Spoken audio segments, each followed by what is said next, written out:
नमस्कार, मैं Satish Kumar Mishra competitive English tutorials के यूट्यूब चैनल पर आपका स्वागत करता हूं। और आज मैं आपके बीच में हाजिर हूं ग्रामर का chapter lesson 8 the noun case. हम इसके पहले पढ़ चुके हैं नाउन एंड इट्स काइंड्स। दूसरा हमने उसके बाद का जो लेसन पढ़ा था नंबर के बाद जेंडर, और आज हम जानेंगे केस। क्योंकि नाउन के बाद नंबर, जेंडर और केस, इन तीन चीज़ों का स्टडी करने के बाद जब हम प्रोनाउन पर जब जाएंगे तो वहाँ एक ही चीज़ हमारे जानने के लिए बचता है, वो है पर्सन और दूसरा प्रोनाउन के काइंड, और उसको समझने में बहुत आसानी भी होगी। तो ये बहुत ही महत्वपूर्ण चैप्टर है केस। हिंदी में इसको हम कहते हैं कारक। खैर, कर्ता किस रूप में अपना संबंध अन्य शब्दों के साथ बनाता है, इसका सेंस वही होता है। ओवरऑल हम अभी आते हैं केस के बारे में, नाउन और केस। केस जो होते हैं वो तीन होते हैं, इनकी संख्या 3 है। पहला है नॉमिनेटिव केस, इसको हिंदी में हम कहते हैं कर्ता कारक। दूसरा है ऑब्जेक्टिव केस, इसको कहते हैं कर्म कारक। इसका एक और नाम है ऑब्जेक्टिव केस, और हम कहते हैं एक्यूजेटिव केस। नाम हमें पता होना चाहिए, ACCUSATIVE, एक्यूजेटिव केस। और तीसरा है पोसेसिव केस, यानी POSSESSIVE,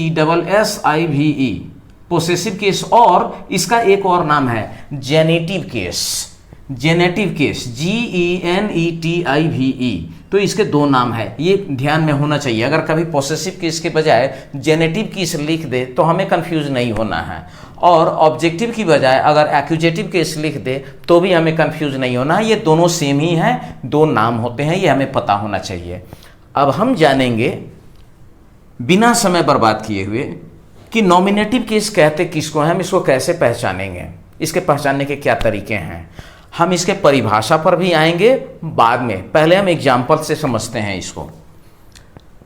आप देख रहे हैं यहाँ एक उदाहरण मैंने लिखा है बोर्ड पर, the king killed the lion, राजा ने शेर को मारा। अब यहाँ पर हम देखें तो द किंग जो है, जिसको मैंने अभी अंडरलाइन किया, ये क्या है, सब्जेक्ट है, और ये किल्ड क्या है, वर्ब है, और द लायन क्या हो गया, ये ऑब्जेक्ट हो गया। सब्जेक्ट कहते हैं जो क्रिया को करता है, एक्शन परफॉर्म करता है। दूसरा एक डिफिनीशन मैंने सब्जेक्ट और प्रेडिकेट पढ़ाया था, उसमें बताया था that about which something is said is called the subject, यानी सेंटेंस में जिसके विषय में कहा जाए वही सब्जेक्ट होता है। ये जो सेंटेंस है the king killed the lion, ये राजा के बारे में बात हो रही है। और क्या बात हो रही है किंग के बारे में, उसने क्या किया, एक शेर को मारा। तो यहां पर ये सब्जेक्ट है। अब दूसरा देखिए, दूसरा वाक्य है ही बॉट अ बुक।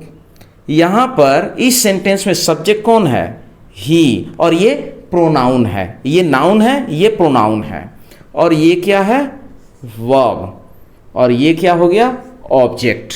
खैर, the lion was killed by the king, इस वाक्य में सब्जेक्ट कौन है, द लायन, और वाज किल्ड क्या हो गया, वर्ब हो गया, और द किंग क्या हो गया, ऑब्जेक्ट हो गया। ये अब यहां मैं एक चीज और बता दूं आपको। फिलहाल आप सब्जेक्ट, वर्ब और ऑब्जेक्ट अभी आपने पहचाना। अब जो चीज मैं आपको बताने वाला हूं वो बेहद महत्वपूर्ण चीज है। ये वर्ब रहने देता हूं, मैं ऑब्जेक्ट को अभी सिर्फ मिटाता हूं यहां से, ताकि आपको ये चीज समझ में आए। और फिर मैं यहां से ऑब्जेक्ट को मिटा दिया। हटाइए। तो इस वर्ब का सब्जेक्ट द किंग, यानी ये नाउन है और वर्ब का सब्जेक्ट है। यहां ये प्रोनाउन है और वर्ब का सब्जेक्ट है। और द लायन नाउन है, सब्जेक्ट भी है, इस वर्ब का ये सब्जेक्ट हुआ। तो हम कह सकते हैं कि द नाउन और pronoun used as subject to a verb, या द नाउन और pronoun used as subject of a verb is said to be in the nominative case, यानी नाउन या प्रोनाउन जब वर्ब के सब्जेक्ट के रूप में प्रयोग किया जाए तो उसको नॉमिनेटिव केस कहा जाता है, यानी कर्ता कारक। अब हम बढ़ते हैं ऑब्जेक्टिव केस की तरफ। या एक्यूजेटिव केस। एक वाक्य देखिए, द टीचर, सॉरी मैं अभी वहाँ जाऊँ उससे पहले एक चीज़ आपको और बता दूँ। नॉमिनेटिव केस कैसे हम फाइंड आउट करेंगे, तो इसके लिए हम क्या करते हैं, वर्ब के साथ हु या व्हाट लगा करके सवाल करेंगे और उसका जो आंसर आएगा वो हमारा नॉमिनेटिव केस होगा। As for example, the king killed the lion. हम एक सवाल करते हैं, who killed the lion, who killed the lion, और जवाब मिलता है द किंग। तो ये हु का जो आंसर हुआ यही हमारा नॉमिनेटिव केस हो गया। He bought a book, who bought a book, he bought a book.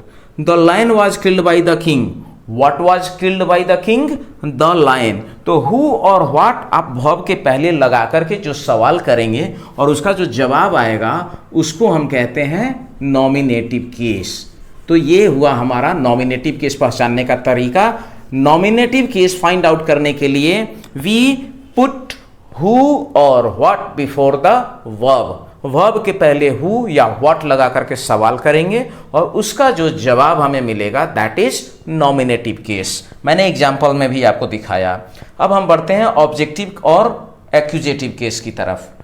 The teacher punished the boy. ये तो हमें पता है कि द टीचर सब्जेक्ट है, इन्होंने क्या किया, दंडित किया या सजा दिया। किसको दिया, ये पनिश्ड क्या है, वर्ब है, और किसको पनिशमेंट दिया, बच्चे को। यानी ऑब्जेक्ट देखिए, ये सब्जेक्ट हो गया टीचर, इसने एक एक्शन किया। कौन सा एक्शन किया, पनिशमेंट देने का या दंडित करने का, ये वर्ब हो गया, ये एक्शन हो गया। और शिक्षक ने जो दंड देने का काम किया उसका परिणाम किसने भुगता, द बॉय। तो ये जो है सब्जेक्ट के द्वारा किए गए कार्य को जो प्रभावित हो या जो उसका परिणाम या उसका जो फल रिसीव करे वो होता है ऑब्जेक्ट, यानी receiver of the action. Subject हो गया door of the action, action करने वाला सब्जेक्ट कहलाता है, और उसके द्वारा किए गए एक्शन का प्रभाव जो रिसीव करे या जो झेले वो ऑब्जेक्ट कहलाता है। तो यहां पर ये ऑब्जेक्ट द बॉय हुआ, इन्होंने सजा देने का काम किया और उसके पनिशमेंट को रिसीव कौन कर रहा है, द बॉय। तो ये हुआ ऑब्जेक्ट। और बॉय क्या है, नाउन है। तो नाउन सब्जेक्ट के रूप में भी इस्तेमाल होता है और नाउन ऑब्जेक्ट के रूप में भी इस्तेमाल होता है। यहां दोनों बात एक साथ समझिए, द टीचर भी नाउन है, कॉमन नाउन है, और यहां जो ऑब्जेक्ट है ये भी नाउन है, punished. The teacher punished the boy. Teacher subject हो गया, पनिश्ड वर्ब हो गया और द बॉय ऑब्जेक्ट हो गया, क्योंकि शिक्षक के द्वारा दिए गए दंड को भोगने वाला कौन है, बॉय है, इसलिए ये ऑब्जेक्ट हो गया। और ऑब्जेक्ट को ही ऑब्जेक्टिव केस में कहा जाता है। उसी तरीके से आप देखिए, the book is on the table. अब यहां पर ये इस वर्ब का सब्जेक्ट हो गया बुक, और कहां है, टेबल पर है। द टेबल जो है ऑब्जेक्ट। लेकिन यहां एक बात ध्यान रखिए, जिस तरीके से वर्ब के बाद आने वाला नाउन या प्रोनाउन वर्ब का ऑब्जेक्ट कहलाता है, उसी तरीके से प्रीपोजिशन, यहां ऑन क्या है, प्रीपोजिशन है। प्रीपोजिशन के बाद आने वाला नाउन प्रोनाउन उस प्रीपोजिशन का ऑब्जेक्ट कहलाता है। यानी ऐसे दो पार्ट्स ऑफ स्पीच हैं जिनको ऑब्जेक्ट होता है, पहला वर्ब और दूसरा प्रीपोजिशन। प्रीपोजिशन के बाद भी अगर नाउन प्रोनाउन आए तो उसका केस ऑब्जेक्टिव ही माना जाता है और उसको ऑब्जेक्ट कहा जाता है, प्रीपोजिशन का ऑब्जेक्ट। और वर्ब के डायरेक्ट बाद अगर नाउन प्रोनाउन आ रहा है तो वो वर्ब का ऑब्जेक्ट कहलाता है। Bali killed him. अब यहां पर देखिए, बाली सब्जेक्ट है, नाउन है, इसने एक एक्शन किया मारने का। किसको मारा, उसको मारा। और हिम क्या है, प्रोनाउन है। तो बाली के मारने का एक्शन हिम रिसीव किया, इसलिए ये ऑब्जेक्ट है। अब हम कह सकते हैं, और ये प्रोनाउन भी है, ए नाउन और pronoun used as object of a verb या used to the object of a verb, used as object of a verb is said to be in the objective case और accusative case. अब तीसरा हम समझते हैं। तो यहां पर आपने ऑब्जेक्टिव केस को समझा, हम डेफिनेशन पर भी चलेंगे इसके बाद। पोसेसिव केस और जेनेटिव केस।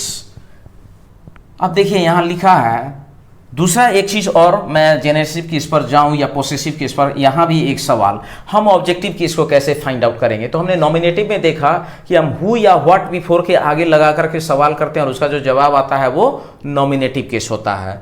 ऑब्जेक्टिव केस में हम जानेंगे कि क्या होता है। ऑब्जेक्टिव केस में वर्ब के साथ हुम लगा करके सवाल करें या व्हाट लगा के सवाल करें और इसका जो आंसर आए वो ऑब्जेक्ट होता है। As for example, the teacher punished the boy. अब हम सवाल करेंगे हुम डिड द टीचर पनिश, शिक्षक ने किसको दंडित किया? इस हुम का आंसर क्या मिलेगा? The boy.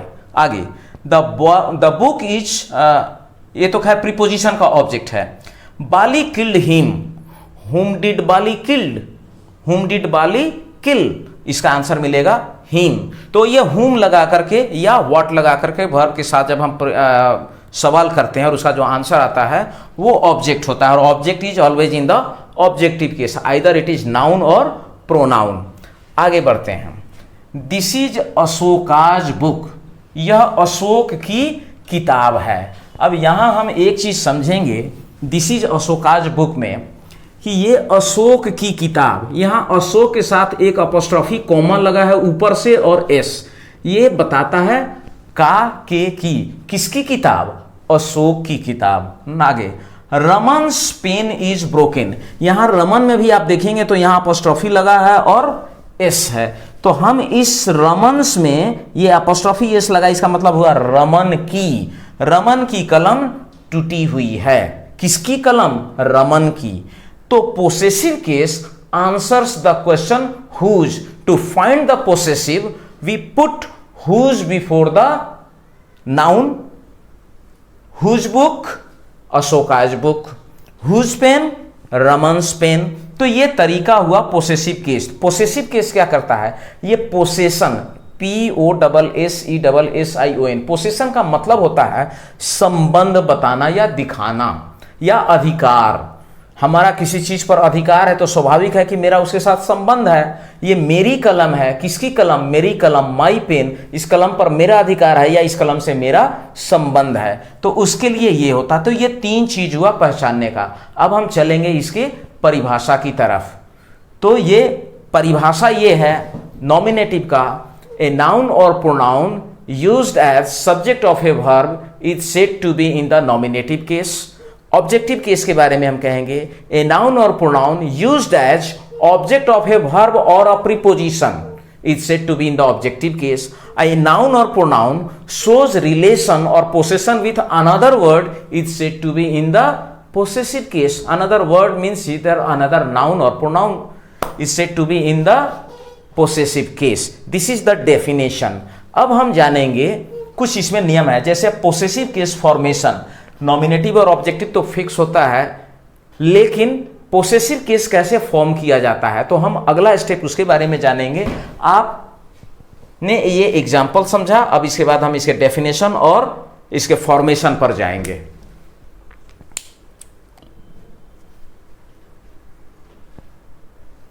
हम आ गए डेफिनेशन पर। ए नाउन और pronoun used as subject to a verb is said to be in the nominative case।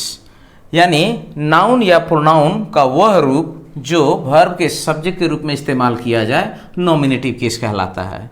A noun और pronoun used as object to a verb is said to be in the objective case.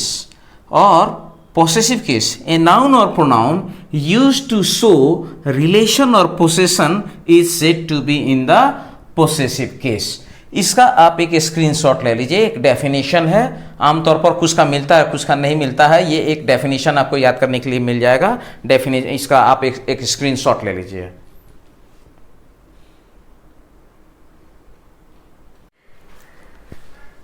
अभी हम जानेंगे formation of the possessive case. Possessive case का formation होता कैसे है?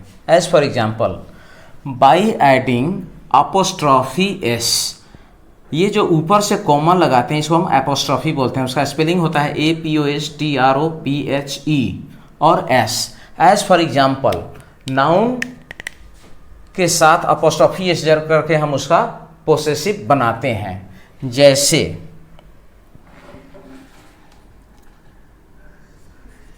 The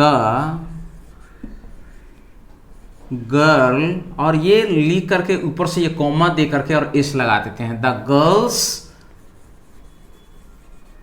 book, लड़की की किताब, सिंगुलर नाउन है तो इसमें अपोस्ट्रोफी एस जोड़ करके हम इसका बना दिए।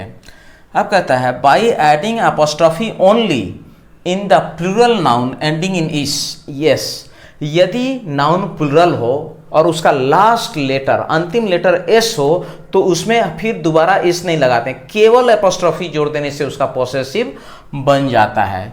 फॉर एग्जाम्पल,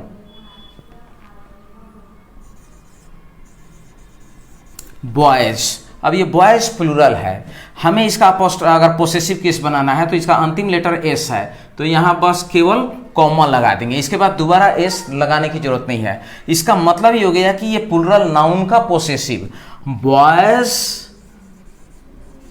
कैप्स, लड़कों की टोपियां, यहां हुआ एक लड़की की किताब, गर्ल्स अपोस्ट्रोफी एस है, और ये है बॉयज और केवल अपोस्ट्रोफी लगा हुआ है क्योंकि अंतिम लेटर एस है, तो हम इसको कहेंगे बॉयज कैप्स, लड़कों की टोपियां। अगर एक लड़का होता BOY तो हम अपोस्ट्रोफी लगा के उसके बाद एस भी लगाते उसमें, तो उसका मतलब होता एक लड़का का टोपी, बॉयज कैप, एक लड़के की टोपी।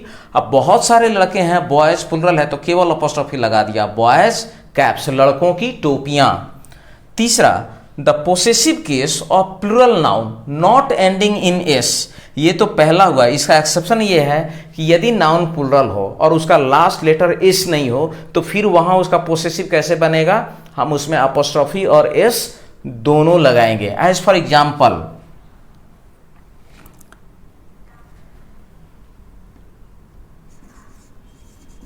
मैन का प्लूरल मेन होता है और इसका अंतिम लेटर एस नहीं है तो इसका पोसेसिव कैसे बनेगा, इसके पोसेसिव के लिए हम यहां अपोस्ट्रोफी और एस दोनों लगाएंगे। मेंस फेसेस, मनुष्यों के चेहरे, आदमियों के चेहरे, बहुत सारे हैं, प्लूरल नाउन भी है लेकिन अंतिम लेटर एस नहीं है तो यहां ये ऊपर से कॉमा और एस ये दोनों लगेगा। ये ऊपर से जो कॉमा लगाते हैं इसी को हम अपोस्ट्रोफी बोलते हैं, अपोस्ट्रोफी। इसके बाद तीसरा है कि वैसा possessive case of singular nouns is formed by adding apostrophe only where too many hissing sounds come together।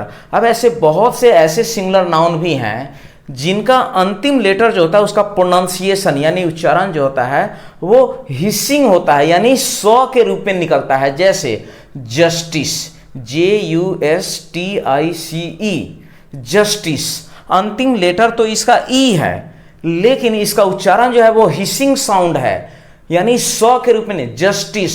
तो यहां इसका अगर हमें पोसेसिव बनाना होगा तो केवल अपोस्ट्रोफी जोड़ेंगे, बाद में एस नहीं लगाएंगे। As for example, for justice sake यानी न्याय के खातिर, न्याय के लिए, please speak the truth for the justice sake, कृपया सच बोलिए, न्याय के लिए कृपया सच बोलें, ये इसका मतलब हुआ। तो for the justice sake, justice के उच्चारण का अंतिम लेटर जो है ये एस नहीं है लेकिन इसका उच्चारण हिसिंग है यानी सिसकारी की तरीके से निकल रहा है साउंड, इसलिए हमने यहां पर केवल अपोस्ट्रोफी लगा करके इसका बनाया।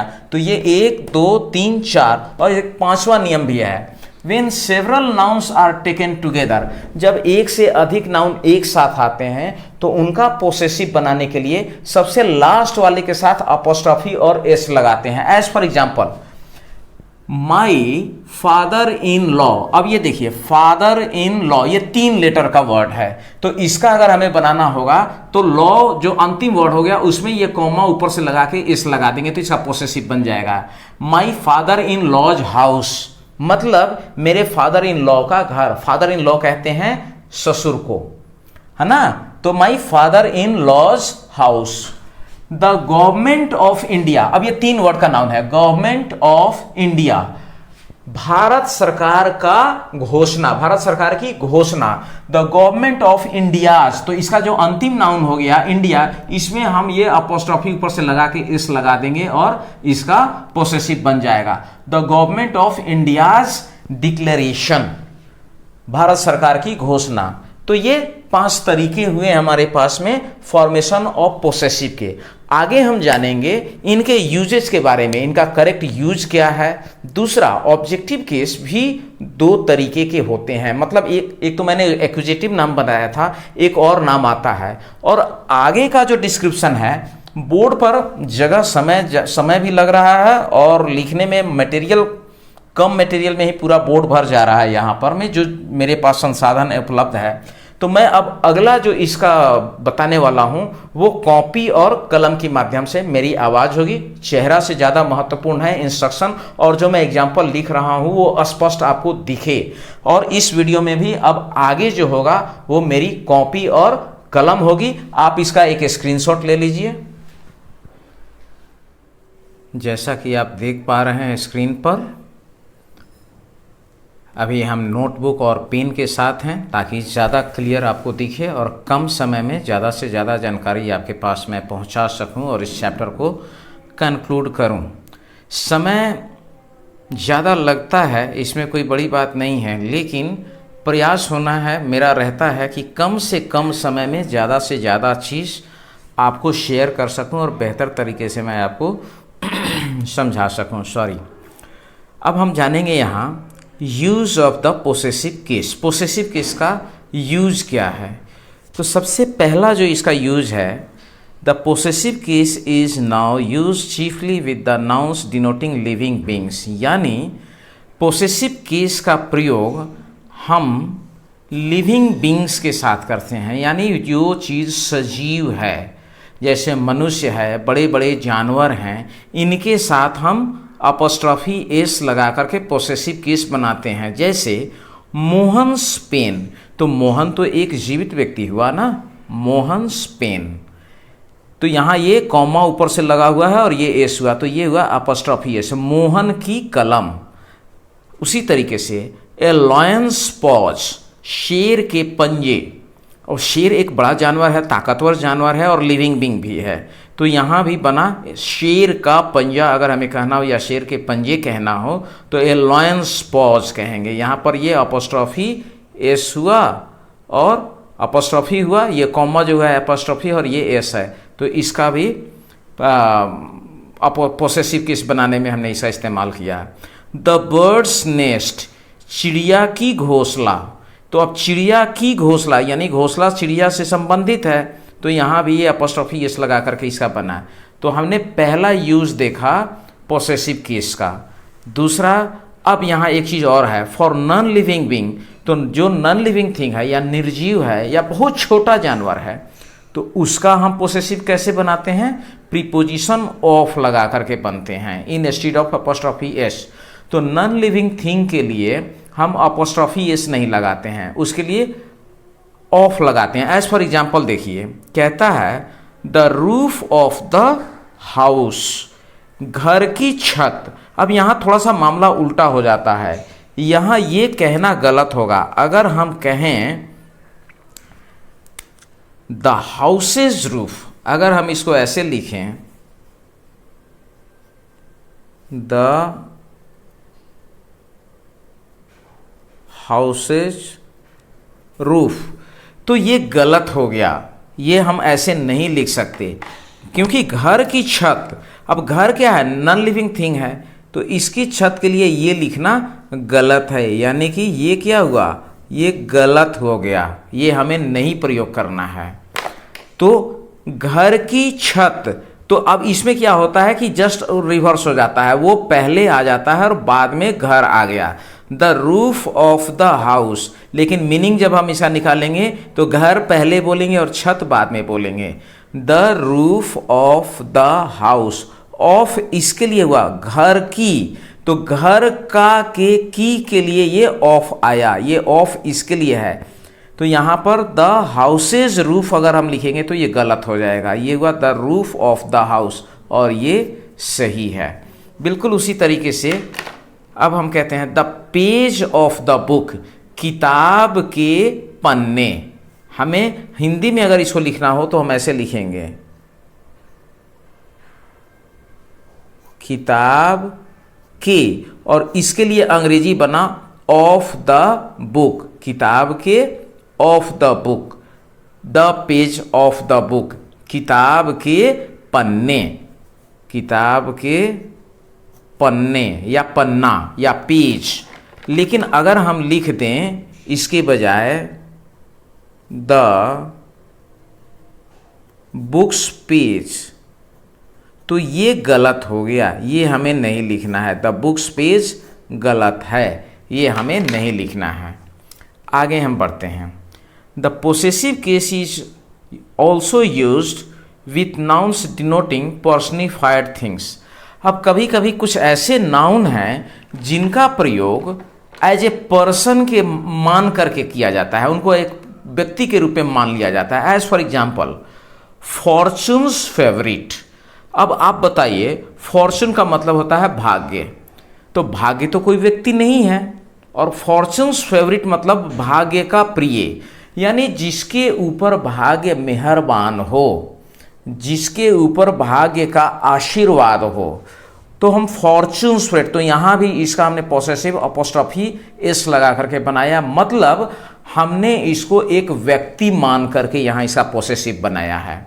नेचर्स लॉज, प्रकृति के नियम, लॉज ऑफ नेचर भी होता है, पर आमतौर पर हम ये कहते हैं नेचर्स लॉज, प्रकृति के नियम। अब प्रकृति क्या है, कोई व्यक्ति तो है नहीं, ये नदी, नाले, जंगल, पहाड़, धरती, आकाश, ये सारे प्रकृति के ही अंग हैं, तो प्रकृति के अपने नियम हैं।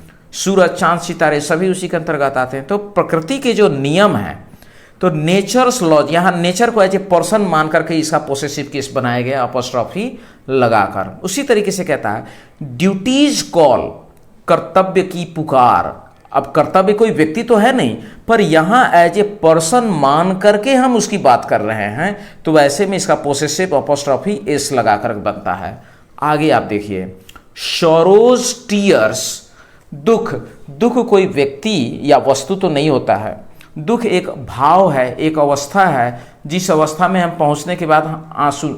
अब कोई आंसू किसी के निकल रहे हैं, कोई दुख की आंसू होता है, सोरोस टीयर, ये आंसू दुख के हैं, दुख के आंसू। अब सोरो कोई व्यक्ति नहीं है, लेकिन हम यहाँ एज ए पर्सन मान करके इसका अपोस्ट्रोफी बना रहे हैं। तो कई बार नाउन का प्रयोग जो होता है वो पर्सनिफाइड करके उसका यूज किया जाता है, और जब वो पर्सनिफाइड किया जाता है तो उसका पोसेसिव अपोस्ट्रोफी इस लगा करके, मानो वो लिविंग बीइंग हो, ये मान करके हम उसको बनाते हैं। इसके बाद तीसरा जो नियम है वो है the possessive case is also used with nouns denoting time, space और वेट। कई बार हम ऐसे नाउन्स के साथ भी पोसेसिव केस लगाते हैं जिससे समय, दूरी, वजन इसका पता चलता हो। जस्ट फॉर एग्जाम्पल आप लीजिए, ए डेज वर्क, एक दिन का काम है। ए वर्क ऑफ डे नहीं कहते हैं, ए डेज वर्क कहते हैं। ये टाइम को डिनोट कर रहा है, और इसका भी पोसेसिव हमने अपोस्ट्रोफी इस लगा करके बनाया। ए मंथ्स लीव, एक महीने की छुट्टी, ये भी टाइम को ही इंडिकेट कर रहा है, पर इसका पोसेसिव कैसे बना, अपोस्ट्रोफी एस लगा करके। आगे देखिए अ स्टोन्स थ्रो, मतलब ये स्पेस को शो करता है या डिस्टेंस को। As for example his house is at a stone's throw, मतलब हुआ उसका घर बहुत नज़दीक है। यानी अगर हम यहाँ से एक पत्थर ले करके पूरब दिशा में फेंक दें और जहाँ वह पत्थर जाकर के गिरेगा वहीं उसका घर है, मतलब इतना कम दूरी है कि बस एक पत्थर यहाँ से उछाल देंगे तो उसे घर पर चला जाएगा। तो ये डिस्टेंस या स्पेस शो करने के लिए है। ये ए टॉन्स वेट, एक टन वजन, तो ये वेट शो करने में, तो यहाँ भी इसका पोसेसिव बना अपोस्ट्रोफी एस लगा करके। तो हमने देखा कि पोसेसिव केस का फॉर्मेशन कैसे होता है और उसका यूज कैसे होता है, तो ये यूज जानना जरूरी है। अब चौथा है इसका नियम, ये चौथा नियम हम जानेंगे। The possessive is also used in the few phrases, कुछ ऐसे फ्रेज हैं जिसमें हम पोसेसिव केस का इस्तेमाल करते हैं, यानी अपोस्ट्रोफी एस का। As for example at his wits end, अब उसकी बुद्धि पर है। एट आर्म्स लेंथ, एक हाथ की दूरी, मतलब बहुत कम दूरी है। एट हिज फिंगर्स एंड्स, बस उसकी उंगलियां जहां समाप्त हो रही हों। तो ये सब फ्रेजेज हैं, फ्रेज में भी इसका इस्तेमाल होता है, कुछ ऐसे फ्रेजेज होते हैं उसको हमें याद करने की ज़रूरत होती है। अब हम जानेंगे पोसेसिव केस का करेक्ट यूज क्या क्या है, और ये यूज है और ख़ास तौर से ऐसे क्वेश्चंस जो होते हैं ये कॉम्पिटिटिव एग्जाम्स में पूछे जाते हैं करेक्ट सेंटेंस के रूप में। अब आप यहाँ पर मैं करेक्ट यूज दिखा रहा हूँ पोसेसिव केस का, और आप इसके अंतर को महसूस कीजिए। कह रहा है a picture of the king, a picture of the king, और दूसरा वाक्य है a picture of the kings. इस दोनों में अंतर है। क्या अंतर है? A picture of the king का मतलब हुआ a picture presenting the likeness of the king, मतलब एक राजा का चित्र।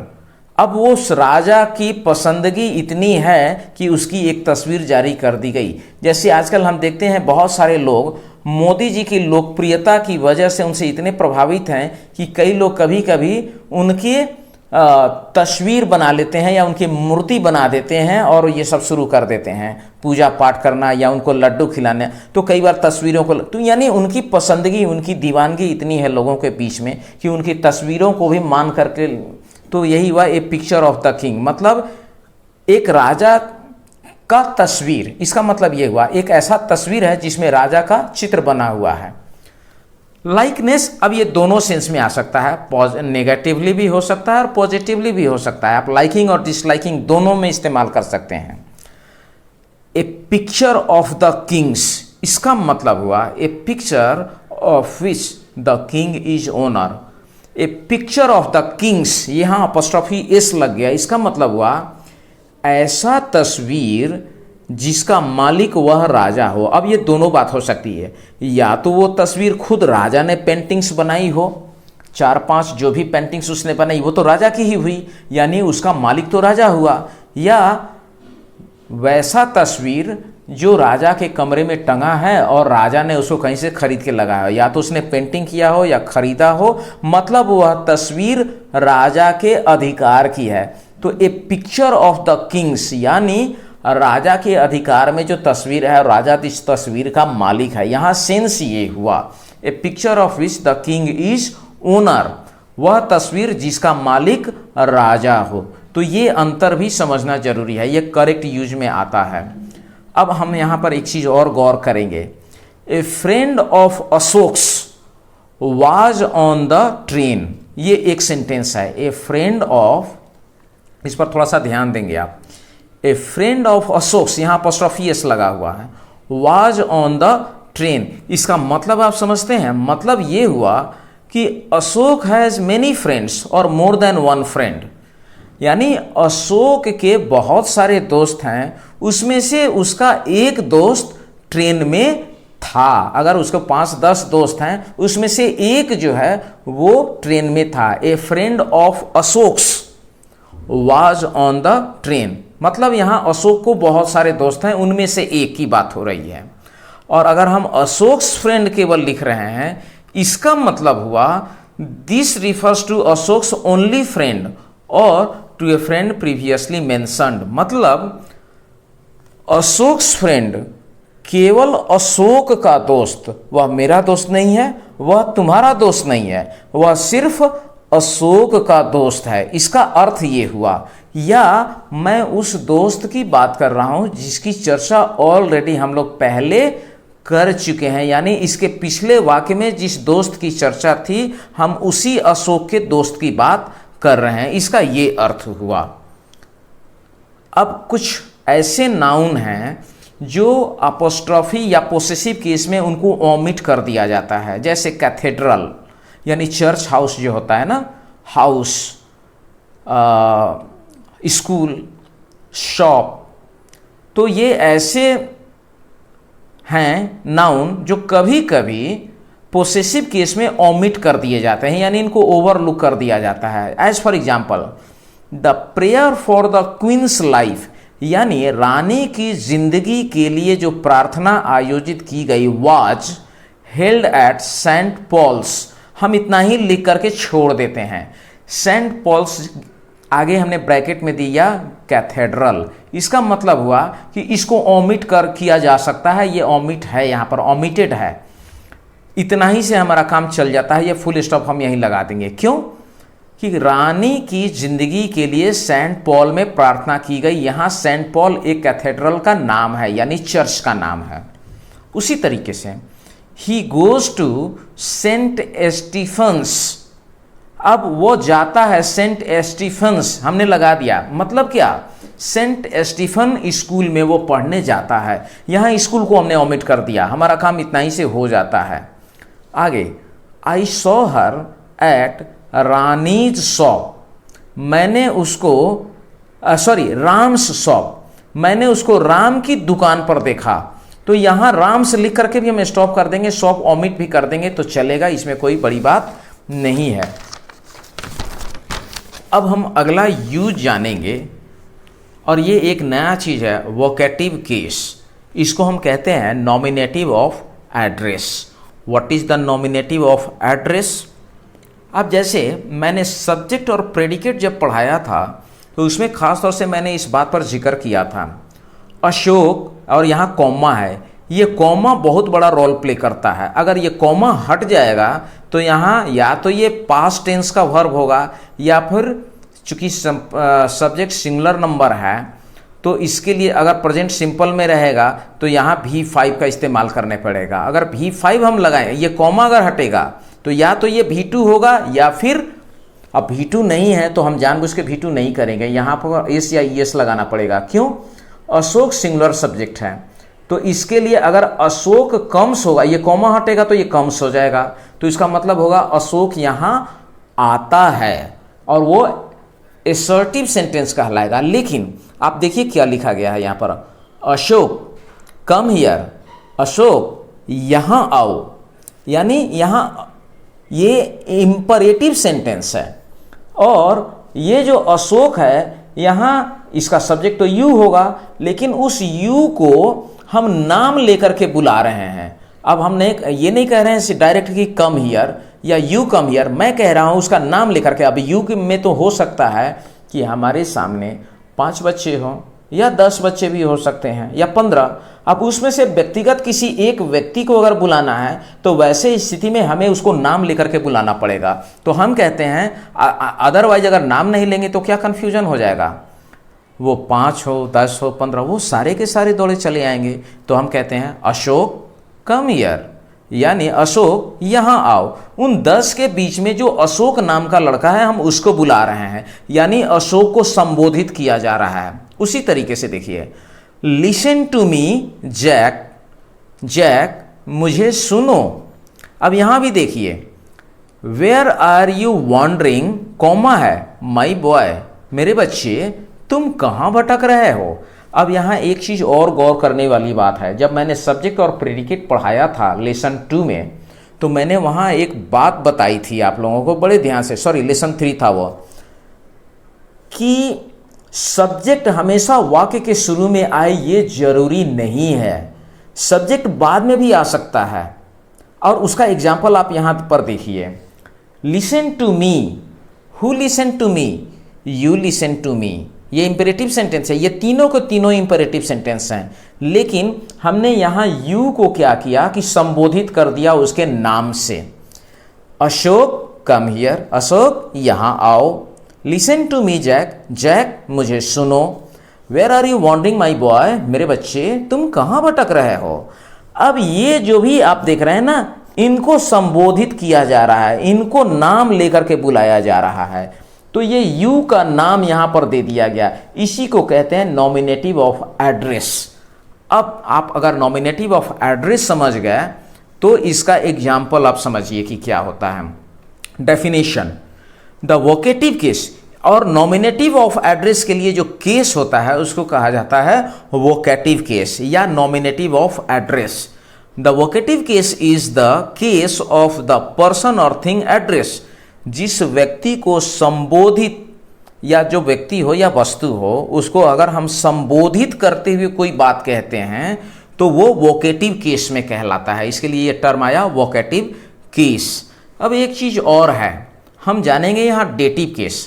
जब मैं नाउन के केस के बारे में बता रहा था तो मैंने बताया था कि 3 केस होते हैं। पहला नाम था नॉमिनेटिव केस और दूसरा नाम हमने बताया ऑब्जेक्टिव या एक्यूजेटिव केस और तीसरा नाम मैंने बताया था पोसेसिव केस या जेनेटिव केस।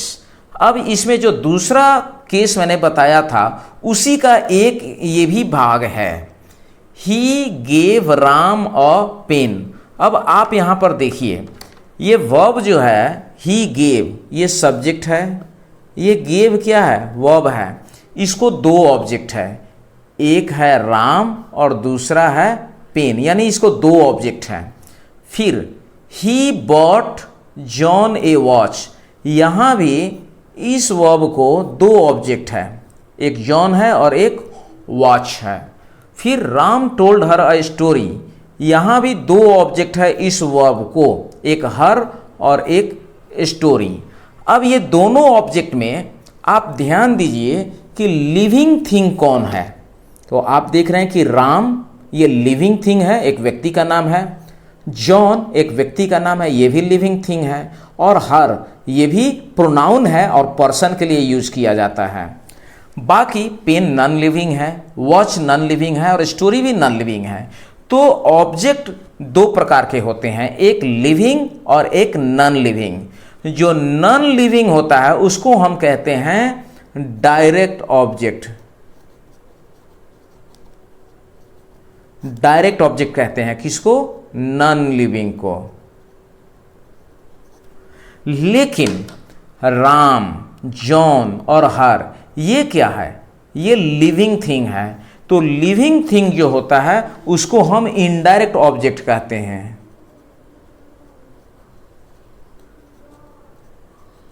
इनडायरेक्ट ऑब्जेक्ट कौन होता है, लिविंग बीइंग। लिविंग बीइंग को हम इनडायरेक्ट ऑब्जेक्ट कहते हैं और ऑब्जेक्ट जो लिविंग बीइंग को इंडिकेट करे उसको हम डेटिव केस में कहते हैं। यानी ऑब्जेक्ट के लिए 2 वर्ड हुआ, ऑब्जेक्टिव केस या एक्यूजेटिव केस, उसका प्रयोग हम डायरेक्ट ऑब्जेक्ट के लिए करते हैं यानी नॉन लिविंग के लिए। और जो लिविंग थिंग होगा, जो पर्सन या जीवित व्यक्ति या वस्तु को इंडिकेट करेगा, उसको हम डेटिव केस कहते हैं। ये दोनों ही, यानी आप एक्यूजेटिव केस और डेटिव केस, ये दोनों ऑब्जेक्टिव केस ही है। इन दोनों का केस अगर कहा जाए तो केस ऑब्जेक्टिव ही है। लिविंग बीइंग को जो इंडिकेट करेगा उसके लिए डेटिव केस वर्ड का इस्तेमाल करते हैं। आप ऑब्जेक्टिव केस अगर इस्तेमाल करते हैं तो वो गलत नहीं है, बात सही है। अब इस यहां देखिए पहला जो प्रश्न है, he gave Ram a pen, हम सवाल करते हैं to whom did he give a pen. Answer मिलेगा हमको Ram, it is the name of a person and living being. Now whom did he buy a watch, whom did he buy a watch, और वाक्य क्या है, he bought a watch, he bought John a watch। तो answer क्या मिलेगा, John, यानी कि John के लिए खरीदा। आगे Ram told her a story, question मैंने किया whom did he tell a story, answer मिलेगा हर। तो ये जो हर है ये पर्सन को इंडिकेट किया। तो ये सब जो हुए, तो हमें अगर डेटिव केस पता करना हो तो उसके लिए हम सवाल कैसे पूछते हैं, to find the dative case ask the question to whom और फॉर हुम। इससे जो हमें मिलेगा टू हुम और फॉर हुम बोल करके जो प्रश्न करेंगे वो हमारा डेटिव केस होगा, जो उसका आंसर होगा। इसका डेफिनेशन क्या होता है, ए नाउन और pronoun is in the dative case when it forms the indirect object of a verb। और indirect object क्या होता है, living thing या living being को हम indirect object कहते हैं। अब हम बढ़ते हैं आगे और एक इसका ये लास्ट टॉपिक है, पॉइंट है, nouns in apposition। noun in apposition समझना बड़ा जरूरी है। Ashoka, comma, the great king, comma, ruled wisely. अब यहां पर ध्यान दीजिए, मुख्य वाक्य की अगर हम बात करें तो इसमें मुख्य वाक्य है अशोका रूल्ड वाइजली। अशोक ने बुद्धिमत्ता पूर्वक शासन किया। हमारा मेन सेंटेंस यही है, अशोका रूल्ड वाइजली। आप कहेंगे कि द ग्रेट किंग क्या है, ये द ग्रेट किंग अशोका के लिए ही प्रयोग किया गया, और खास तौर से king Ashoka the king ruled wisely. अब यहाँ जो ग्रेट है ना, ये एडजेक्टिव है, इस नाउन को क्वालिफाई कर रहा है। ये क्या है? आर्टिकल। आर्टिकल भी एक तरीके से पार्शियली एडजेक्टिव के ही फॉर्म में माने जाते हैं। तो द ग्रेट जो हो गया ना, ये भी दोनों एडजेक्टिव है जो इस नाउन को क्वालिफाई कर रहा है। अब Ashoka the great king ruled wisely, हमारा मेन वाक्य क्या हुआ? Ashoka ruled wisely. अब यहाँ ये रूल्ड वाइजली, अशोक ने बुद्धिमत्तापूर्वक शासन किया, लेकिन जो ये वर्ड हमने इस्तेमाल किया किंग, ये किसके लिए? अशोका के लिए।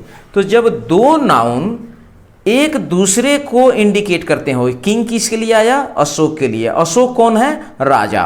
तो ये दोनों, यानी अशोका का प्रयोग हम कर रहे हैं किंग के लिए और किंग का प्रयोग कर रहे हैं अशोका के लिए।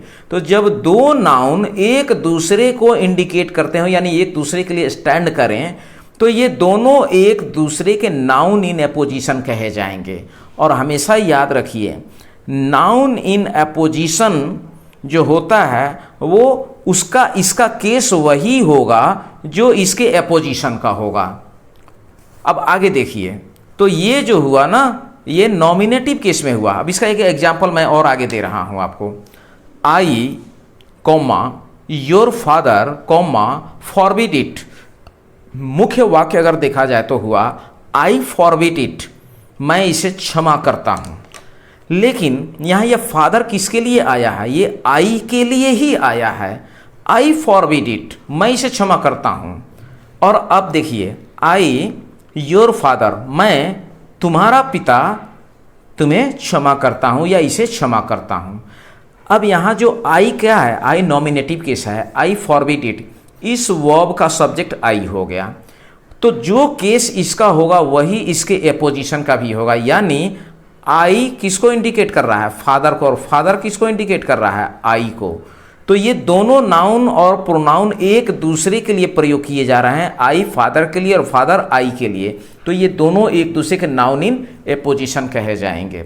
उसी तरीके से तो ये आपने देखा कि एपोजिशन, नाउन इन एपोजिशन जो होता है वो अपने एपोजिशन के केस से मैच करता है, एग्री करता है। आगे देखिए, do you dare to disobey me your father. अब यहां देखिए, मी के बाद कॉमा और यहां पर योर फादर। तो यहां इसका मतलब ये हुआ कि अगर नाउन इन एपोजिशन बीच में आएगा तो नाउन इन एपोजिशन के पहले और बाद में कॉमा दिया जाता है। ये पंक्चुएशन में आता है, इसको कभी भूलेंगे नहीं। यहां भी देखिए, अशोका नाउन इन एपोजिशन जब बीच में आ रहा हो और यहाँ ये शुरू में है तो इसका नाउन इन एपोजिशन ये होगा और इसका नाउन इन एपोजिशन ये होगा। दोनों एक दूसरे का नाउन इन एपोजिशन हो, यानी दो नाउन सेम पर्सन को अगर इंडिकेट कर रहा हो और दोनों एक दूसरे को इंगित कर रहा हो तो दोनों एक दूसरे का नाउन इन एपोजिशन कहलाता है। और वैसे स्थिति में जो केस इसका होगा वही केस इसका माना जाएगा। तो आप यहाँ देखिए, आई नॉमिनेटिव केस में है, आई फॉरबिड इट, फादर उसके लिए नाउन इन एपोजिशन में आया तो इसका केस भी नॉमिनेटिव ही माना जाएगा। दूसरा, do you dare to disobey me, यहाँ हमने मी को अंडरलाइन किया है और कॉमा दिया, योर फादर, इसके बाद वाक्य समाप्त हो जा रहा है, इसलिए यहाँ कॉमा देने की जरूरत नहीं है। अगर यही योर फादर शुरू में हम लिखते तो इसके बाद भी कॉमा देते और फिर मी के बाद भी कॉमा देते। Do you dare to disobey me, क्या तुम मेरी अवज्ञा करने की हिम्मत करते हो? और ये मी किसके लिए आया? फादर के लिए। क्या तुम मेरी अवज्ञा करोगे अपने पिता की? यहां इसका अर्थ ये हुआ। अब ये मी ऑब्जेक्टिव केस में है या एक्यूजेटिव केस कहेंगे तो ये फादर का भी केस वही माना जाएगा, यानी एक्यूजेटिव केस।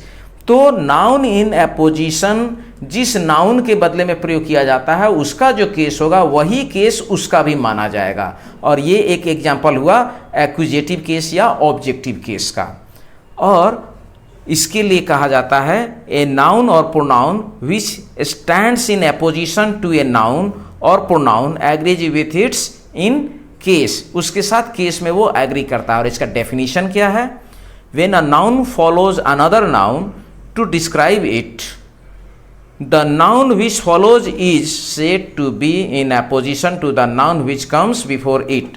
अब यहाँ पर देखिए, किंग अशोका को फॉलो कर रहा है, यानी अशोका यहाँ किंग को फॉलो कर रहा है, तो इसके लिए इसके पहले जो नाउन आया ये इसका अपोजिशन हुआ, और नाउन इन अपोजिशन के पहले और बाद में कॉमा दिया जाता है, ये पंक्चुएशन में आता है, इसको आप ध्यान में रखेंगे हमेशा। और इसी के साथ मैं लगभग अब ये चैप्टर कंक्लूड होता है, थोड़ा सा समय लगा लेकिन ये बहुत इंपॉर्टेंट चैप्टर है। अब हम आगे बढ़ेंगे प्रोनाउन पर। इससे पहले एक वीडियो में भी हो सकता है नाउन पर ही आए, करेक्ट यूजेज ऑफ नाउन और यूजेज ऑफ नाउन्स पर, यानी नाउन के कौन कौन से फंक्शन होते हैं ये भी समझना बहुत ज़रूरी है।